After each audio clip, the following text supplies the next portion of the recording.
Hello, making this video without Audrey because I went out to New York City recently without her, and I'm making this video to talk about the one play that I was able to see while I was there. I saw An Early History of Fire by David Raby. It was at the Acorn Theater.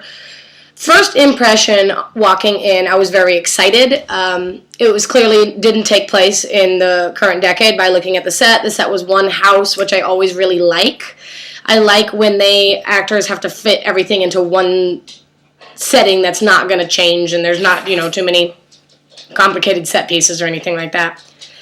It was a classic coming-of-age tale with a seemingly lost generation in a no-name town. I think it'll be a really fun show for high schools and colleges to put on in the future. There's a lot of fun symbolism in the play. Fire, frogs, snakes. There's a lot of symbolism in the clothes that the characters wear. And I think that appeals to a certain type of audience. It's much like reading a novel where you can flip back a couple pages and dog-ear a page when you make a connection. Some plays are very abstract, and I think they take a couple viewings to really grasp some of the symbolism, and this one didn't, and I liked that. Certain monologues would come up, and I'd be like, oh, I see now where it ties in, or I see where the title of the play came from, and I kind of appreciate that in some shows. It was a really good cast. I think there was a couple standout actors. Main character is named Danny. He was played by Theo Stockman.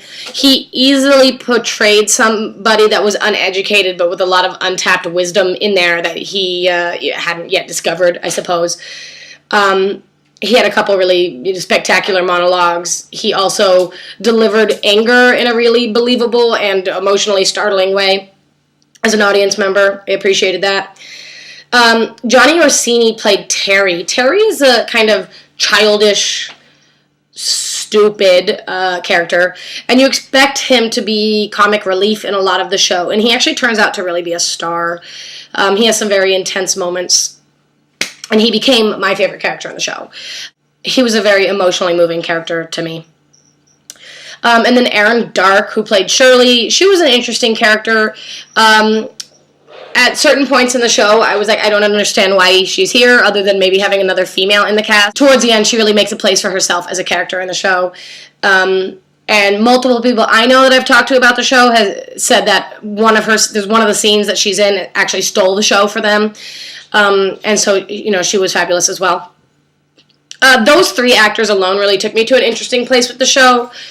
I'm in my 20s, I live in my own house, I'm working a job that I love, I can afford to travel and do the things that I want to do, and still, those three alone in that entire show, there was a scene where they're stoned and drunk and, kind of just like all wandering around, the living room and kitchen in this house, and it's like, I remember being there, and I remember feeling that way in my own life, and even though I'm at a different place in my life now, they still made me want to run away. They still made me want to drop everything and leave and try to find something new in my life. I think they very much portrayed feeling lost and feeling directionless, and it not only resonated with me, but I kind of made me uneasy for the rest of the night because I was like, well, what am I doing with my life? And it was kind of emotionally draining, and I think that's what theater should be.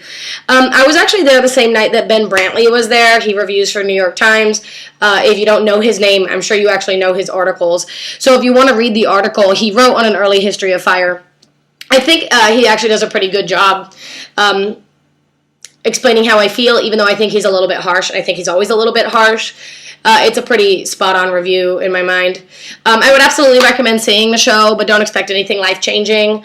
It's a great, intimate, thought-provoking theater experience, but I think it's been done before. Yeah, I think it's been done before. But definitely it's worth seeing some of that acting, very raw acting, a lot of very long scenes, that many breaks in them, and the actors really have to put themselves out there. And I really enjoyed seeing the show.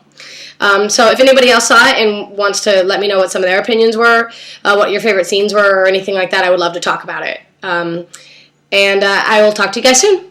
Bye.